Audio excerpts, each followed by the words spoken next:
I don't know when this is going to air, but August 8th, I must say, Mars will square Pluto and Mars will oppose the Saturn-Neptune all at the same time. And Uranus is actually going to be in a quincunx too, which is a very difficult aspect. For those that don't know astrology, this is so many aspects happening on one day that are incredibly powerful and not easy.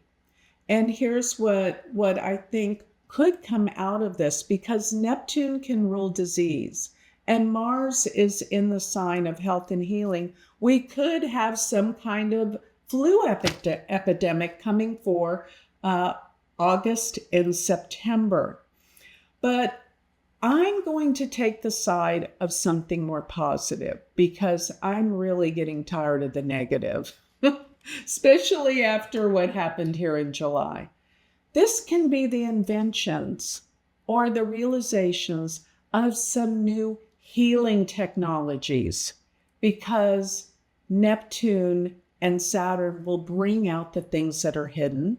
And I think a lot of health and healing technologies have been hidden, if you know what I mean, with pharmaceuticals and things like that.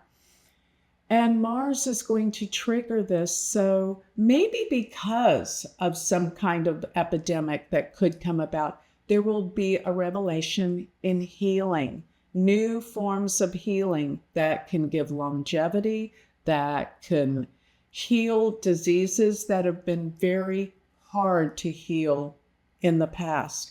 And actually, I have some really good news after all of these realizations of what's to come. And what I mean, what's to come with these eclipses, all this bringing out the things that have been hidden for so very long. The exposure of all of this is healing. Because what I'm looking forward to in the next few years is that some amazing healing modalities will come. And I'm thinking they're going to heal incurable diseases. And one that I suspect that's going to come about is going to be looking into curing diseases that are mental diseases. It can even deal with all sorts of things with the brain. So whatever you're thinking of with the brain, we know so little about the brain right now. And I'm thinking addictions, things like that can be healed. But this is like what I went back and did. Here's another project I did. And I know I showed you my book before, this one, World Predictions 2024 to 2042. And what I do with that is I actually, in this book, look at every single eclipse between 2024 to 2042. Because as I said, every time the nodal axis comes together with the sun and the moon and the earth, when everything aligns, that is when the truth comes out, when things are revealed, when things can be brought to the surface to be healed. Why are we here on earth in the first place? To heal our emotions, to heal our spirit, to evolve to a higher level of consciousness. That's what we're all here for. And these eclipses make us more aware. So even though I'm talking about world events, by the way, this always relates to us personally. So personally, every time around the eclipses, it's time to look within and ask, what is it that is being revealed to me about myself, about our shadow side or darker side, that I'm here to heal? So it's always an opportunity for healing, actually. And I think all the events that are happening globally that are so extreme with scandals and secrets and things coming out, this is all positive. Everything is happening for a divine reason, because it's bringing us to a level of healing. And that's what it's really about. But going back to what I'm talking about with Rahu and K2, what I did in this book and what I always do is I go back to the last time we had these eclipses, right? Or when Rahu and K2 were in the particular signs they're in right now. Let me explain one more thing. Rahu and K2 are what cause eclipses. They come together with the sun and the moon. Therefore, really what we're looking at is where is Rahu and K2 according to their sign placements. They stay in a sign for a year and a half, and they go through all 12 signs of the zodiac every 18 and a half years. So what I do is I go back and I look at the year that Rahu and K2, many years, and I do the research. What happened before?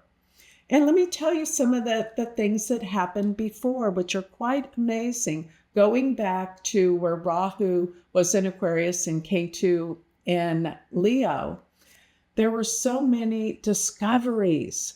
What I discovered was, I think the iPhone came out.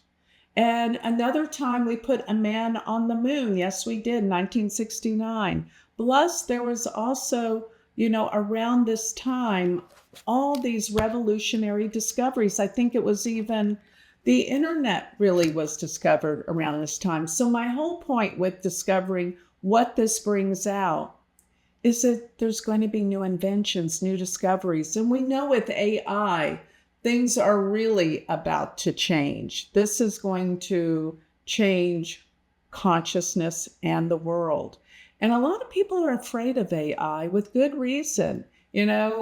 Kids going to school, are they really going to write their papers anymore? What about creative writers, which I've written so many books? What if, somebody just takes all of the written material that's out there and creates their own books?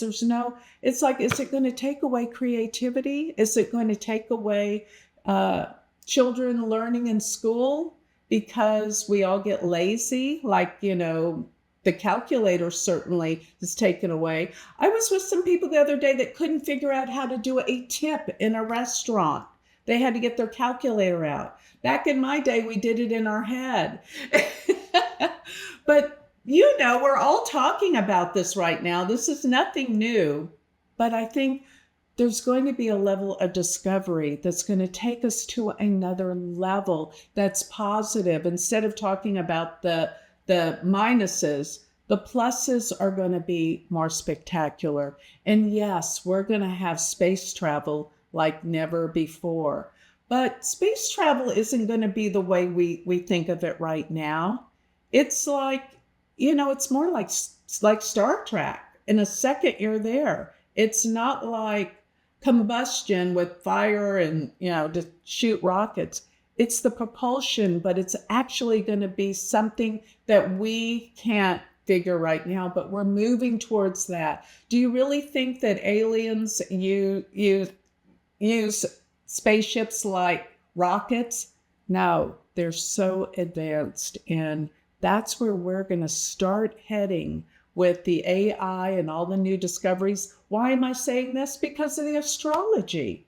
The astrology is telling me this, where Rahu and K2 are, when they line up with Jupiter or Saturn, when Rahu and K2 line up with Jupiter and Saturn, that means the eclipses are happening with them. So the eclipses are happening with Saturn, Neptune now, an outer planet in Saturn. And that's it's all bringing out. When the eclipses align also with these planetary conjunctions, this is where the events happen.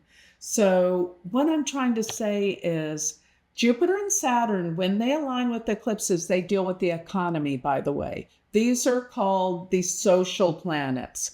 If Jupiter deals with money, so does Saturn. And they're going to change how we look at and work with money too. So Saturn is lined up with these eclipses, right? Especially the September eclipse. And there's going to be a big shift in the economy coming up.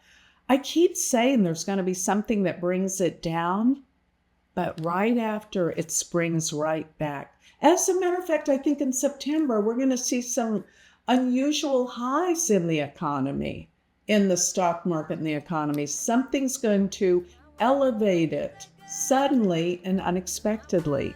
Hey there, Inspired Evolutionary. If you absolutely loved this, well then here's a full conversation with this guest on the Inspired Evolution podcast. Check it out now.